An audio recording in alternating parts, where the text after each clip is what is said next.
morning, everyone. Welcome to LTG Live. My name is Eran, Director of Lead Generation, and today I got a special co-host, the one and only Pastor Joey Silva. What's up, What man? up? How's it going, guys? So excited to be here. I am trying to be the favorite substitute teacher, filling in for my boy Pete. So Let's go. Let's go. Yes, the teacher got sick. The master himself called me this morning, and unfortunately, like, stomach bug started with the kids, and then hit his. He woke up with it this morning. So I called Joey. I'm like, bro, you got to fill in, and bro, thanks for being here, man. I appreciate it. We do appreciate it. love so it much. anytime, Really man. I love what you're doing. How have you been? Like, what's happening in Chicago? Yeah, things are going actually really well. We started doing vaccinations in the city, and good and bad. My area was one of the hardest hit as far as people getting COVID. So the city kind of just threw a lot of vaccines at our area code to try to get the numbers down. So I would have had to have waited till May, and I'm gonna get my second shot next Saturday. Hey, awesome. Dude, that's good, man. I know it's a big deal for you and your Yeah. family and the whole, and especially your church, the area that you guys live in. So that's Yeah. real encouraging. We managed to get the whole staff. Good. Well, hey, listen, man, we're glad you're with us. Those of you that are joining us on the chat, welcome to LTG Live. It's a live stream first, and then it turns into a podcast, and we just talk leadership, we talk life, we encourage one another. We got an amazing guest today.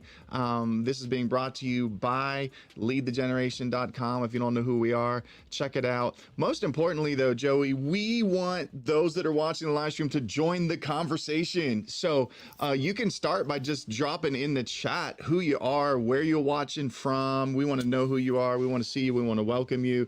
And then throughout this entire conversation, please feel free to drop any thoughts or any questions that you have. And we just appreciate you being here. Joey, we also appreciate our partner and our sponsor for LTG Live for this whole season. It is World Serve International, an incredible organization that's addressing the water crisis in Africa. Joey, I know you have some personal interaction and even in your youth ministry with Water Well Projects and World Serve. Talk to everyone just for a moment about World Serve.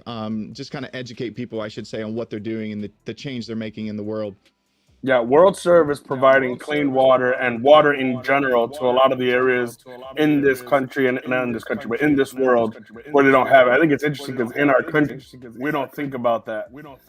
You know, we turn the faucet on and water just comes right out. But when you have to walk on average 5K to get a water every day, it changes the situation and it changes a lot what's going on. And so what they've been doing is they've been partnering with churches and organizations, athletes to be able to provide clean water, the basic essentials of life to people. And Jesus mentioned it in the Bible, right? I will flow like rivers of living water. And there's something powerful when you provide water wells. And I could see I'm having an echo, so sorry about that if it's messing with you guys. But my students, we're trying. We're working on it. my students last year were able to raise clean water through water. And we got a video back from a bunch of the leaders in Kenya where the water wells were being built. And to just see their faces and know that there are water wells that were being built that are providing for families that never had access to that blew my kids' minds.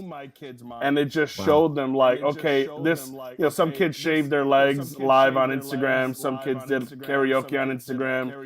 Some kids did, you know, rode their bikes and raised money. They did all these efforts, art and photography. And they looked back and said, you know what, man, it's crazy to see a tangible thing on the other side. And to know that someone's drinking a glass of water because I was willing to do something on this end. So I give all props to World Serve for what they do, man. It's amazing. Yeah, absolutely incredible. Yeah, and that's exciting too. Just even hearing some of your stories about how your students have been so engaged, you know, in the whole process, which is awesome.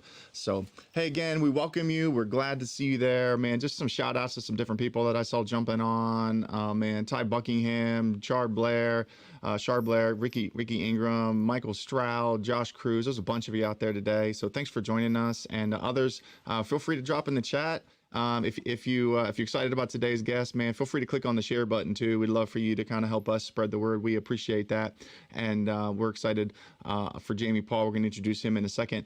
Wanted you to know next week, next Thursday, same time, 11 a.m. Central, we're going to be interviewing Steve John. Steve John is a marketing genius with a youth pastor background and a youth pastor heart. And so we're going to be talking about digital strategies to grow your ministry. So this is going to be full of a lot of practical advice, just kind of helping you, how you managing, online, how you managing social media, so many different things that we're going to be doing, which is great. But we want to get to our guest today. We're going to have incredible conversation with a good friend of mine, a good friend of yours too, Joey. I hear that you guys have lunch plans for like some Chicago deep dish pizza at some point, but we're excited to welcome Evangelist Jamey Paugh to the show today. What's up, my brother? How are you? What is up, Eran? I heard deep dish pizza. Yeah. We introduced you and then said deep dish pizza. So you're like, you're real excited to be here now, right? Yes, I want some deep dish right now. Right now, Joey, can you just pop that? Just bring that right over. Just do that. Yeah, I got you. No problem. Yeah, absolutely. So, hey, before we jump into our topic today, Jamey, something that I know you're so passionate about, I just wanted the audience to know that you are a girl dad officially. Like you have made girl dad status. I know that would make Joey happy as well. Congratulations on the newborn. You already have a son. Your son's name is Jet, and he's what, 2 years old now, I think, right?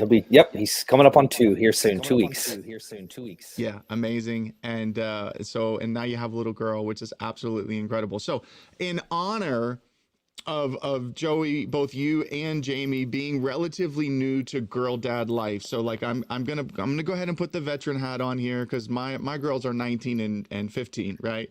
But here's my question. This is kind of just to get us rolling. So what's the best part of being a girl dad so far? And this is kind of interesting because we're all in different stages of this, but Joey, I'm gonna let you go first. I'm gonna give Jamey a couple seconds to think about it, right? Because this is all just new for him in the last month.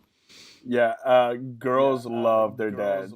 It's a different kind of relationship than with their mom. My daughter fights with my wife a lot. They get into it, and then she goes to me, and whatever she fights my wife on, she never fights me on.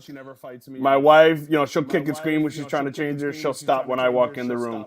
She's just different with me. She loves her daddy, and there's this certain level of like, I know every parent will die for their kids and do everything for their kids. That's my baby girl, though. Good. That's so good. All right, Jamey, what's it been like, man? You're like what, a month, 2 months in now? No, 2 weeks. So the best part so far about being a girl dad is if my wife asked me the other day, do I need to give you a tutorial on how to care for your daughter? Like, how do you change your diaper? How you clothe her? Like, you've been a boy dad, but a girl dad is totally different to care for a girl. And I acted like I knew everything about being a girl dad, but let's be honest about it, boys. I knew absolutely nothing. So my wife knew that. She was smart. Yep. Maybe this morning, top that, we cuddled for about 3 hours. She just slept on my chest. It's amazing. Unreal. I love it. Love it. That's so good. Well, let's jump into our topic today. This is going to be fun. Hey, those of you that are listening live, we just want you to know we recognize we're having some audio issues here and there, some echoes happening, and we're doing our best to address them. But we all got technical limitations, so we're doing what we can do. But Jamey, excited to have you on today. Excited to just kind of wrestle with you on this topic that I think is so important for leaders, and it's overcoming a scarcity mindset, right? And this is something that you and I have talked about quite a bit over the past year in particular. And we've talked about it from all different angles. You and I, we've talked about it from personal perspective and where we're currently at in ministry and what we're doing. We talked about it from parenting perspective and marriage and all these different angles. And I've watched personally how God has really gifted you and really kind of unlocked a new anointing on your life to address this issue of a scarcity mindset, to talk about generosity, to encourage, generosity in the lives of those that you've had the opportunity to minister to and to speak to. So we'll start with you. It's kind of real broad here, but just kind of jump into this topic with us. Joey and I are going to interrupt you, ask questions. Those of you that are watching live, feel free to do the same thing. But just give us kind of some of your opening thoughts on this topic, scarcity mindset, or maybe Jamey, even just kind of walk us through a little bit of your own growth personally in this area. Yeah, I want to own the echo here because the scarcity mindset is rampant, and maybe today they just needed to hear it multiple times. The goodness, like it just faith comes by hearing, so I'm repeating over and over again, and maybe it's just getting ingrained in your head. I lived most of my life in this scarcity mentality where there was never enough. I was always worried if it was going to run out. Are we going to have enough money? Are we going to be able to have enough resources? Will we have enough leaders in our ministry? Will there be enough engagements on our calendar as evangelists? Are there enough people to fund this church plant, to lead this church plant? Do we have enough leaders in our youth ministry to help us reach our city? Always the question of, do we have enough? It's that scarcity mindset, that scarcity mentality. And you have it if you've ever asked these type of questions. Let me just read a few questions. You have it if you've ever said, money is the root of all evil. Well, that's not what Scripture says. Scripture says the love of money is the root of all evil. Maybe you've said, save your money for a rainy day. Well, it's good to save, but like, are we just expecting there to always be bad, right? And in the back of my mind, I think when we say that, it's not the wisdom of saving, it's the idea of everything's going to go wrong. The scarcity mentality says at some point, everything's going to fall apart. Maybe we said you have to work hard to make it work, right? That's the only way it can happen. Well, Deuteronomy tells us that the Lord has created us to produce wealth, right? Proverbs says that the blessing of the Lord, it brings wealth to you without painful toil. So yeah, we have to work, but the wealth and the more than enough resource that we need is not connected to hard work alone. It's connected to who our Father is, right? But the scarcity mentality says, I have to work for this. I have to grind for this. The American culture, I have to hustle for this, right? Maybe you said something like, that's not for people like us, right? That's only for big churches. That's only for big ministries. That's only for famous people. That's only for the convention speaker, right? As a youth pastor sitting in the room, you see the convention speaker and all seems well, but here you are, small youth ministry in your mind, right? In your mind, it's small because you think that you only have 5 or 6 youth in sitting in your service, but you may live in a town of 1,000 people. You may live in a town of 10,000 people. Well, that speaker is in Dallas. There's 100 million people in Dallas, right? So yeah, he has 500 people in his youth ministry, right? And everybody starts somewhere. Or maybe you've said this is the infamous one where you have a scarcity mentality, is we can't afford it. But not just once, you say it over and over and over again. And what happens? It gets ingrained into your psyche. It gets ingrained into your brain. And guess what? You can never afford it. But if we would change our language and change the way we're viewing things and realize who we are and who we were created to be and who our Father is, pretty quickly that scarcity mentality comes away. I'm curious, Joey, have you ever had some of those thoughts? I'm gonna put you on the spot. Brother, you just preached my life, dude. That's all I grew up on. I remember literally my father one day asking me about my graduation ring. And he said, where's your graduation ring? And I went, I never ordered one. He goes, why? I didn't think we could afford one. And he was mad that I didn't bring it up. And my thing was always, we don't have money. Don't ask for things. You get a pair of shoes a year. Be happy that you get that. And I think I brought that into the ministry. And I started to think, yeah, we can't do it. We don't have that money. We don't have insurance like that.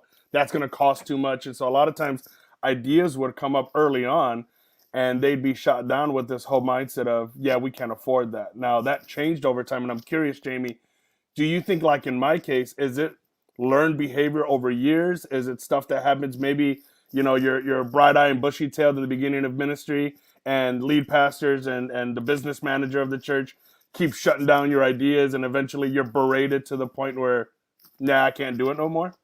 Yeah, scarcity mindset is learned and a scarcity mindset is practiced. And so we learn it from a young age. It's ingrained into us this idea that there's never enough. And here's why: because we have a lifespan, and we understand that one day we will die, right? And that's really, really deep. Okay, this may be really deep for the LTG live stream, but the reality is we live in a finite world. It's not infinite. And so we work within the context that we're in, but faith is the game changer. Faith is the secret sauce, because we realize that we were created by God. It tells us in Genesis chapter 1, verses 28 and 29. We'll see the scripture there where it talks about that God created us, right? In his image, God created us. See, God blessed them and said to them, be fruitful and increase in number, fill the earth and subdue it. It goes on to say, rule over the fish in the sea and the birds in the sky and over every living creature that moves on the ground. Then God said, I give you every seed-bearing plant on the face of the whole earth and every tree that has fruit with seed in it. Okay, check this out. So God created us in his image, in his likeness. And God has no lack. There's no lack in the kingdom. We see in scripture that it says, let us create mankind in our image. In our image, let us create mankind. In his image, he created us. So it repeats it 3 times. And when we realize that we live in a world that is ending, but we were created by an infinite God who has infinite resource, that our resource doesn't actually come from here on earth. Our resource comes from heaven. It manifests itself here on earth, but it starts in heaven and it's completely endless. So in that scripture, this is incredible to me. And my life changed 3 years ago when I got this revelation. And I want to speak to every person that's listening, whether you're a youth pastor, you're a senior pastor, you're a missionary, you're an evangelist. I mean, Eran, you're capturing everybody. Maybe you're on here, you're a volunteer and you're a business owner. You need to hear this. In verse 29, it says that I give you every seed-bearing plant. Think about this. When God created mankind, not only did he give them the plant to feed him for that day, he gave him plants that were bearing seeds, so that when you would eat of the day, then you would plant the seed, and then the seed would reproduce. And then you would eat of the plant the next day, and you would plant the seed, and then it would reproduce. So God created this world to be a sowing and reaping world. It said every plant-bearing tree. So think about it. You're never going to run out of wood for furniture. You're never going to run out of paper.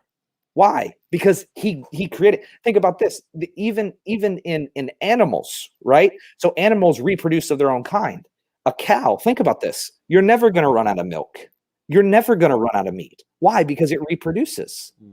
Listen, think about this. In your ministry, you will never run out of leaders if you reproduce leaders. Yeah. If you sow into, see, the answer to our leadership problem in our youth ministry is not the senior pastor making an announcement on Sunday morning. Yes. That's a piece of the pie. The answer is reproducing yourself and investing into your leadership. And Eran, I know that this is your lane all day long, but I watch people struggle in youth ministry. And the number one complaint I have is we don't have enough leaders and we don't have enough money. And my question is always, how are you reproducing leaders and how are you reproducing money? Because if I... Are you hearing that, Jamey? I can't hear you, Eran. You're muted. Well, let me jump in there real quick while he fixes that. Because Jamey, as you're talking, immediately I'm thinking about the parable of the sowers and how each of them had different abilities. You know, there's someone that can handle 10, someone who can handle 5, someone who can handle 1. But each had the same opportunity. Each could multiply if they were willing to sow. And so it seems like what you're saying is scarcity a lot of times is not an issue of what you're capable of doing. It's more an issue of the mindset and what you're willing to do with what you already have. It's the action that you take, right? A scarcity mentality. Earlier, I said it's learned and it's practiced. And so at some point in life, we have to realize that we learned a bad behavior. Right? That our mindset was a product of our environment, but more than a product of an environment, it's a product of our choices. Yeah. And so I get to choose in this season of my life. Am I going to continue down the path that I learned as a kid? And let me make it clear, my parents were the greatest parents in the entire world. I love Jesus because of my parents, but there was also this background noise of a scarcity mentality. And now this season of my life, I can tell you it's a lot different than it was 3 years ago, but I still have to fight it. It's a daily thing where you have to wake up and go, I have more than enough. I am more than enough. God is on my side. He's going to pull this through. And if he gave me the vision on the inside, and I'm willing to do the work, and I'm willing to sow the seed, that's the most important, then God is going to take care of the rest. Because I just don't believe that God's cruel like that. I don't believe God's going to fill you with vision to reach your city and then leave you hanging. That's good. Can you guys hear me now? Yeah. All right, good. I'm back. You want to comment, Aaron? You wanted to say something? Comment. Well, no, You were muted forever. I wanted to echo what you were speaking of echoes. I wanted to echo what you were saying, that, the number one complaint is we don't have enough leaders. Someone needs to fix that for me. My lead pastor needs to get up and recruit for me. And, my lead pastor used to always say this to me for years. He'd say, if I got up and recruited 25 leaders for you this weekend, what would you do with them? Where would you put them? How would you train them? How would you actually keep them and retain them? And those were really great yet tough questions for me, to have him ask, because I realized, like, man, I want to complain about my lack, talk about a scarcity mindset, right? I want to complain about my lack, but I'm not actually sowing or investing, in this case, I'm recruiting, I'm training, I'm developing, I'm releasing and empowering and delegating leaders to go do what they're doing. It's that biblical principle of reaping and sowing that you're talking about, Jamey, that applies to far more than just money. And the scarcity mindset applies to far more than just money, right? Yeah, totally. We always make it about money. And listen, money is connected to every area of our life. And somewhat at the core, there is a large money piece, but it hits every other area of our life. And think about this, youth pastor, think about this, leader. When you are asking people to come serve in your ministry, you're asking people to follow you. So at 22 years old, you're trying to ask a 32-year-old to follow you. Well, if you're not investing into yourself, if you're not growing, if you're not developing, right? A person a year from now is a product of the books they read and the people they spend the most time with. Those are the two keys: what you read and who you spend the most time with. And let me give you a secret tip on how to recruit above you, how to go get that rock star to serve in your ministry. Here's how you do it. Number one, you spend the most time investing into yourself. Number two, you ask that person, hey, would you be willing to spend 30 minutes with me a month and just mentor me? Because you are so wise. You are so far ahead of me. You have so much more experience than I do. Will you spend 30 minutes and watch what will happen? Typically, what happens is that 30 minutes is going to fall sometime eventually within your service time, and you will get somebody on your side that wants you to win. And when they want you to win, they're going to invest in you. And when they invest in you, that means they're going to serve you in your ministry. But just going to ask somebody, hey, will you come watch a bunch of sixth graders for me for an hour and a half on a Wednesday night? Let me tell you what that answer is. Aaron, Joey, and myself are going to tell you what it is. No. like just tell it, just asking somebody straight up. You have got to cast a larger vision, and you have to invest in yourself early and often to even get people to come around you, right? I think many of us with this scarcity mentality, it leads us to reckless ask, where we think this person needs to do it right now or everything's going to fail. Well, the reality is time is on your side, right? Time's on you have more time than you think. Aaron, I'm just curious, right? Because you've done this, you've led a youth ministry. I did lead a youth ministry. It was for a short time in my life, only a couple of years, but you led a youth ministry for a long period. How much of a game changer would it have been when you entered into youth ministry had you had an abundance mindset around time? Right. That I've got 15 years to do this. Yeah. Think about this. If you do this for 20 years, there's 4 quarters in a year. That means when I start today, I have 80 quarters to accomplish my mission and vision. 80. Yeah. I don't have to reach my city today. I have 80 quarters to reach my city. That's an abundance mindset. Would that have been a game changer at all for you? Oh, absolutely. Without a doubt. I mean, we tend to do this in youth ministry all the time. We do it in ministry, not just youth ministry, but we completely overestimate what we can accomplish in our first 1 or 2 years as a youth pastor or in any staff position on church, lead pastor. Mm-hmm. We overestimate what we can do in 1 or 2 years, but we underestimate how much we actually can do if we plan ourselves and stay there for 5 years or 7 years or 10 years or beyond. And to the youth pastors out there listening in, I'll be the first to tell you, and I know Joey will back me up on this because Joey's got some longevity under his belt too. If you don't stay at your church for at least 5 years as a youth pastor, you're missing the best part of youth ministry. Yes. Like you haven't even gotten there yet. Like you're missing the most enjoyable, fruitful, rewarding moments and experiences of youth ministry. And normally, and Joey, I'll let you speak to this too, but normally those experiences come after 5 years when you're looking at a rock star student leader as a junior or a senior in high school who just graduated, and you know that part of the reason why they've developed into the follower of Christ that they have is because you had the honor and privilege as a youth pastor of being there with them from 6th grade and 7th grade all the way through. Yeah. You know, Eran, I think one of the problems a lot of times, we won't vocalize this, but for a lot of leaders, they want to buy the orchard that's already producing. They don't want to buy the field that they got to plant in. Ooh. And so a lot of times you'll get, you know, oh, I only got junior hires in my youth ministry. I don't have any high school kids. I don't have that many. And I'm thinking, wow, you're going to kill it in the high school game in 3-4 years with kids that you've developed, with kids that you've raised up. And I've had the honor and privilege of going to the same students' 8th grade, high school, and college graduation and thinking, man, I have gotten to see the maturation and the journey throughout the longevity of it. And again, I think it's people that are unwilling to play the long game. This is a long haul. This is something that, you know, some of us plant the seed, some of us reap the harvest, but we're part of this process. And when you get to do both, when you get to eat the fruit of a tree that you planted, oh my God, there's no greater feeling of knowing I was a part of this and I got to do it. And again, you don't have a lot of fruit when all you have in your hand is a seed. Then that's that scarcity mentality, right? Where you look at that seed and you go, I can't eat off of this. Maybe not today, but my children will eat off of this and my grandchildren will live off of this. And so I love that idea of not just looking at the immediate, Jamey, but seeing down the road. Now, kind of in that same line, if I could jump in real quick, either one of you can answer this. How do you approach it when you walk into the game and there's more abundance than you've ever had? So I have a buddy who he's gotten into a youth ministry, and for the first time in a long time, he goes, bro, I have a budget.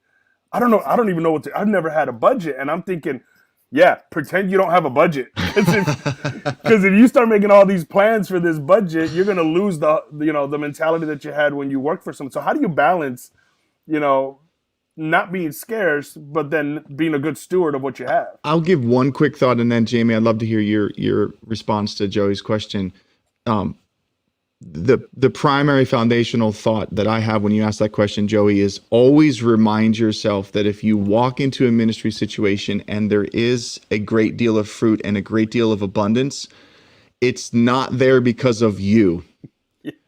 It's there because your predecessor sowed the seed and did the hard work to invest, and you then become the beneficiary of a portion of the fruit that they've borne in their life. This is true in so many areas of kingdom work, right? If I lead someone to the Lord, typically it's because 7 other people before me are the ones that did the hard work to till the soil and plant the seed and to water it, and I just happen to reap the harvest, right? So I think there's a degree of humility that leader needs to say, wow, this is amazing. I'm walking in the fruit and walking in the harvest that someone else did the hard work to produce. Jamey, what are your thoughts on that? Do what multiplies. Don't do what works. Let me say that again. Do what multiplies. Don't do what works. When you take this budget and you have this money was not meant for you to get cool lights. This money was not meant for you to buy the next coolest game. This money was meant to invest and multiply it so that you could take the fruit of those resources and then you can buy those things. Right. The number one thing I want to do is I want to invest into my future. I want to invest into my leaders. I want to invest in my students. I want to do the things that are multiplying, things that are reproducing. I want to do the things that are creating more resources and more finances. So when I was a youth pastor, I went into a situation that had no budget and an endless budget at the same time. Right. It's very weird. I was at a church of 30 people. They had 7 students when I was youth pastor, and they said, ask for anything that you want and we'll let you know if you can have it. And half the time they said yes, and half the time they said no, and there was no rhyme or reason for the amount of money. But what I noticed was when I would ask for things that could multiply, they always said yes. Yeah. Hey, can I invest into invite cards? Done. do it. Hey, can I invest into snacks that I can resell and create more revenue? Done. Can I invest in snacks that I can eat? No. No. Can I use money to go buy pipe and drape? No, you can't do that. So you know what I did? Because I wanted all those cool things. I wanted the lights. I wanted the pipe and drape. I took the resources that they gave me. I invested in them into things that created revenue. And I went and bought my own pipe and drape. I went and bought my own lights. My pastor didn't care if I had any of those things. And the reality was, when I left 2 years later, and I didn't leave to go to the next youth ministry, and it's such good wisdom, stand it for the long term. I moved on to do the thing I was called to do since I was a kid, which was be an evangelist. And I've been an evangelist for the last 10 years. And can I tell you, the best fruit is this fruit. Yeah. I'm talking about right here. And now this is the best fruit of my ministry, is being right now here on this live stream. It wasn't when I started 10 years ago. It wasn't the first event that I ever did. It wasn't even what I did last week. It was the idea that every week we're growing and we're multiplying because we're making investments into our future. And I think people get into ministry, it's just my opinion, and they enter with the scarcity mentality, and then they have this entitlement mentality at the same time. Wow. That my pastor has to fund everything. But the scarcity mentality comes into, I can't afford to do it. Let's go back to what I said at the beginning. God gave you the ability. He created you with the ability to produce wealth. And there is an endless supply of resources. And you don't have to beg. You don't have to borrow. You just have to put your talents to work and use this creative brain that you have here and watch what happens. I'm talking about things that I did 12 years ago to create revenue. I didn't have social media to create revenue back then. I mean, it existed, but I didn't know what it was. I didn't have the network and the relationships, but I took what was on the inside of me and I went out and I made it happen. And when we made it happen, we grew. And when we left that youth ministry, we had gone from 7 kids, we were north of 100 kids, and things were going well. And then God called me on. But you got to use what you have. Hey, I'm wondering, this might ruffle some feathers, but I think that's always fun in talks like this. You're the substitute teacher today. You get to do this, right? Yeah, right. Eran invited me into this. I talk about sowing and reaping. You want to talk about ruffling feathers? Yeah, I love it. Half of the people already logged off. Do you guys think that this scarcity mentality is a big portion on why some, I'm not going to say all, but a good amount of pastors tend to leave where God has called them early for a shinier fruit, for a bigger payday, for a bigger budget, for a bigger ministry under the guise of God's calling me to the next thing. When really, hey, I just, financially things are getting tough for us. And so rather than, doing what multiplies, I'm going to just go for the bigger paycheck. I'll answer this one first and then I'll let Eran. In some instances, yes. The answer is emphatically yes. People do that because they're looking for the answer somewhere else. And the answer is on the inside. I think about the woman whose sons were going to be taken away for slavery because her husband had died. And the prophet comes in and she goes, what am I supposed to do? And he wanted the oil, right? He wanted the jars. Go collect jars.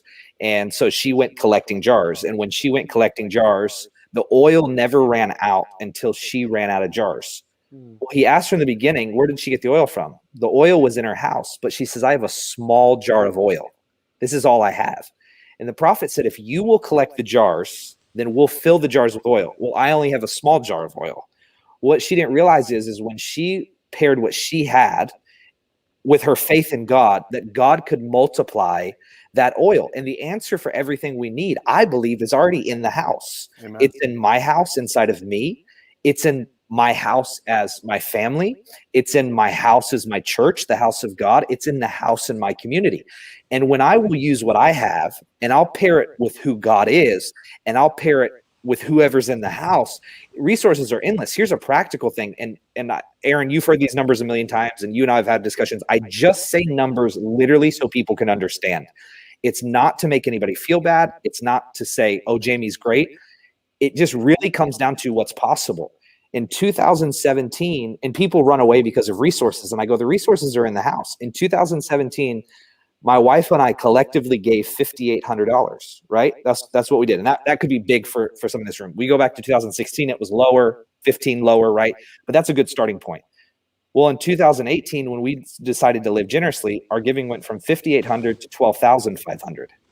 And then we decided to live generously again. And in 2019, our giving went from 12,500 to 30,000. And then last year during a pandemic, we decided we were going to live even more generous. And we went from 30,000 to 50,000. Why do I tell you that? I tell you that because if you will personally commit to live generously, the resources will come. Well, what if you could do what multiplies, don't do what works? It works for me, but I don't want it just to be me. I want to multiply it into other people. That's why I'm here on this live stream. I would love for 3 or 4 people to capture a Jamey moment with God and go, I'm going to live so generously that I don't have to worry about begging. It's going to get created in the house, and what's created in the house is going to fund the vision that God gave me because God created me to do it. Don't leave your church. Find 3 or 4 people that'll say, you know what, I want to live outrageously generous, and this year I'm going to give an extra 1,000. Well, that's 3 or 4,000. Well, imagine 3 years from now they go, I'm going to give an extra 10. There's 30 or 40,000. And I think this is more for the senior pastor that may be listening, but you have to lead in that area, and then you have to cultivate it inside of your ministry. That's good. Wow, that's so good. That's so good. I'm thinking about, your question as well, Joey, and probably I'm answering this more like through the lens of just my own personal battles in regards to a scarcity mentality. But what I've learned of myself, but I think this is true for other leaders as well, is that if I'm wrestling with a scarcity mentality, it probably also means that I haven't or I am not experiencing true biblical contentment.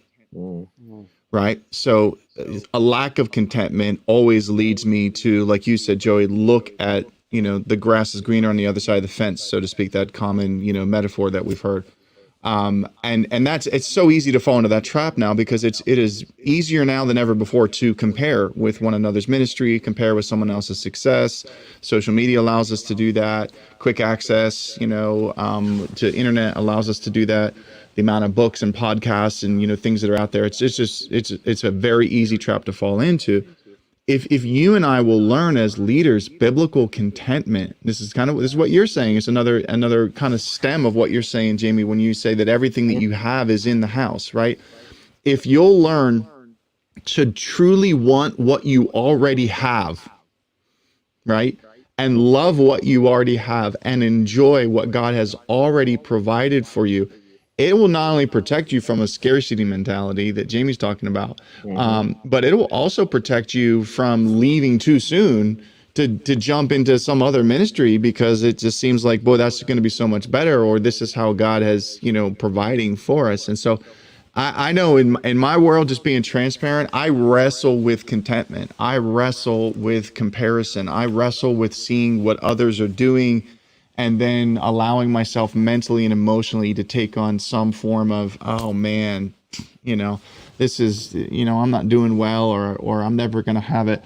How do you, let me go right back to you, Jamey, like how have you worked through that? You've been, you've done ministry on staff. Now you've done the journey of being an evangelist, which, I know how incredibly difficult that is. Joey knows how hard that is too. But how have you wrestled with those issues of contentment in your life and rejecting scarcity mentality and the fear that's a part of that? It's a great question. I've recently learned that contentment doesn't equal laziness, and it also doesn't mean satisfaction. And there is always room for me to grow. There's always room for me to be better. And to answer that question, I think I have to say what the first step in living this generosity lifestyle is, because I believe generosity is the cure for poverty, and poverty in every area, for financial poverty, for emotional poverty, relational poverty. Generosity is the answer. The more you sow, the more you reap. It's a biblical principle. But how do I start that journey? I start it by making a plan. And so at the beginning of the year, I plan my generosity, right? I plan how many good books I'm going to read a year, right? I plan that. I have a stack of books sitting next to me. So I make a plan. This is how I'm going to invest in myself. I make a plan for how much money I'm going to give. I make a plan for how many engagements that I'm going to take this year. I make a plan for how much vacation I'm going to take with my family, right? I make this huge one. I make a plan for my spiritual development. And when I plan these things and then I execute on them, what ends up happening is I receive the fruit. But the other side of that is it gives me answers on whether or not this is working. So plan, do, review. So if I plan it and then I do it, when I review it, I realize it's not working. Then I go back to the planning phase and I say, hey, something in here has to change because I'm not content. I feel some sort of way that's not right. I feel like maybe my time is done here. Well, is my time done here, or am I supposed to change my method, right? Because I marry the mission, I'm dating the method. Yeah. The method's changing, man. Like the reality is the pandemic showed all of us that the method changes, but the mission of a generosity lifestyle always stays the same. How I execute that changes.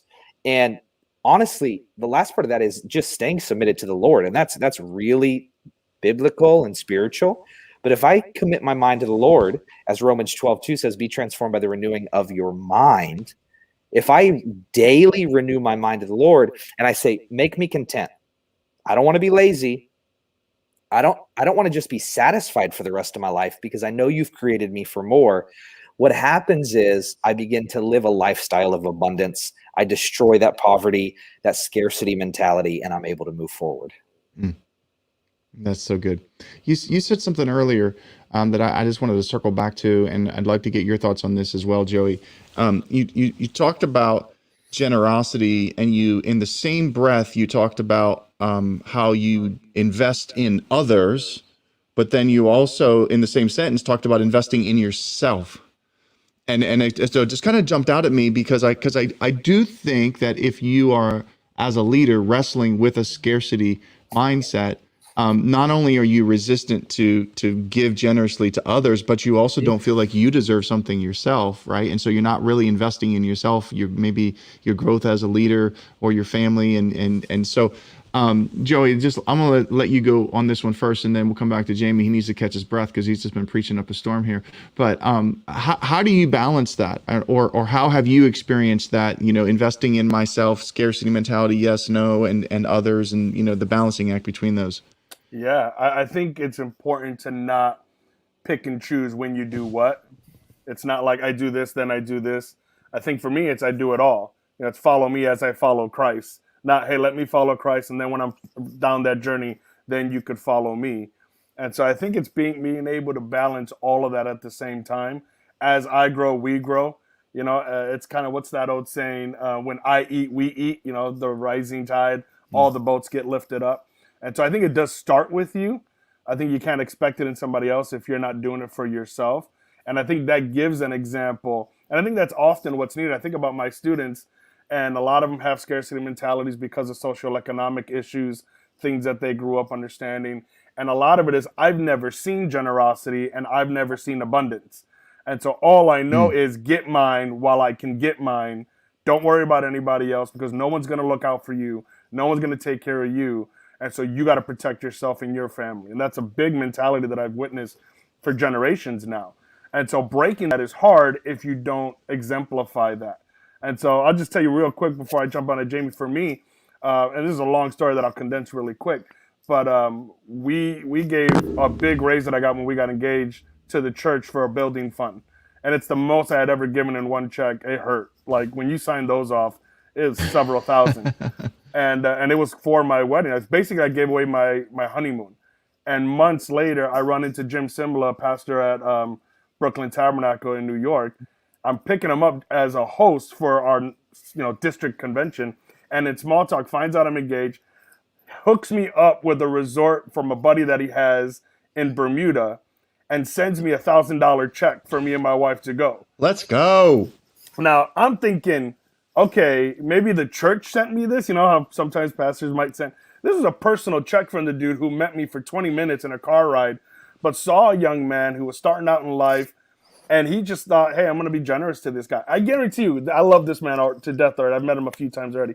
But I promise you, if I walk by, I don't think he'll remember me necessarily. I don't think he's going to be like, yeah, remember when I gave you that money? Because it's not a thing to. He's not keeping a record of his generosity. And I remember when I saw him do that, thinking to myself, that's the kind of generous person I want to be. I don't want to just give to Eran Holt because maybe he'll give me a bigger platform down the line. I want to give because I have an opportunity to, I have a chance to, and I know God will always take care of me, so I want to take care of him. It sets such a powerful example and such a short relationship that I think if people understood that, we would really show generosity naturally, not just, intentionally. So good. Jamey, how about you? Twofold. Okay.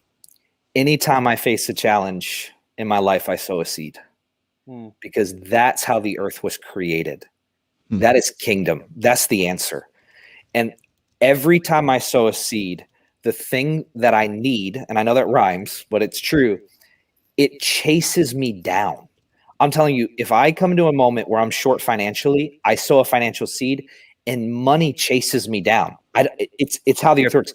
When I have a relational need, I go and I invest into good relationships. And all of a sudden, the people that I need get in my corner. And I told somebody the other day, I said, you've come into my corner recently, and I've been asking God for years to put somebody in my corner like this. But he never did until I started getting in other people's corners, right? Until I was that person for somebody else, the Lord never sent that person for me. And so you have to continuously sow. That breaks the scarcity mentality. I'm telling you, it eradicates it. It destroys it when you live open-handed, not close-fisted. The other thing is, and you talked about the personal development piece when you earlier you said investing in yourself. Well, if you don't invest in yourself, if you're not growing and developing yourself, what do you really have to give? And the best way you can invest into yourself, and you need to chop this clip and you need to promo this on your page because it's the truth, okay? You just set this up like a softball. I'm about to hit a grand slam. I said my life changed 3 years ago. My life changed 3 years ago when I got in a group, in a mastermind group. And no, I'm not in the LTG mastermind groups, okay? So all of you out there going, you're promoting. No. Full disclosure. Yeah, full disclosure. I'm not in one. I don't coach one. I don't get paid a dime for Eran for saying this. My life radically shifted when I got around people who were on the same journey I was, but were a little further ahead. And I stayed in one mastermind for 2 years, and my life radically shifted financially. It shifted in our ministry. It shifted relationally. And then a year ago, right before the pandemic, I joined a new mastermind group of these elite achievers where I'm the lowest guy on the totem pole. And check this out. When you're giving at such a high rate, when you're giving a massive amount of your income away, right? These tens of thousands of dollars you're giving, you for a second start thinking you're doing something. Right? All of a sudden in your mind, you're like, well, I'm somebody. I mean, I gave $10,000, right? All this, when you come from poverty and you move into generosity, but then when you join a group and a guy in the group tells you, oh yeah, I'm giving $250,000 this year. And then another guy goes, oh, I just dropped 20 grand this month in generosity. And then somebody else tells you that they did X, Y, and Z. All of a sudden you realize that what you're doing is making an impact, but God created you for so much more. But you will perpetually stay stuck if you do not get around the right people. So join a mastermind group. Eran's.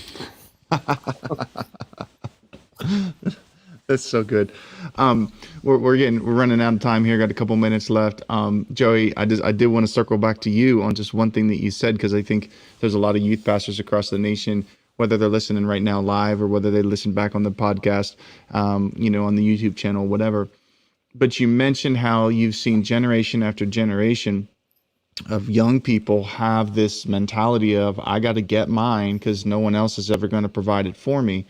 And therefore, the logical conclusion then is that, boy, it can be really hard to create a culture of generosity in your ministry. So I want to ask this question to both of you. I'll start with you, Joey.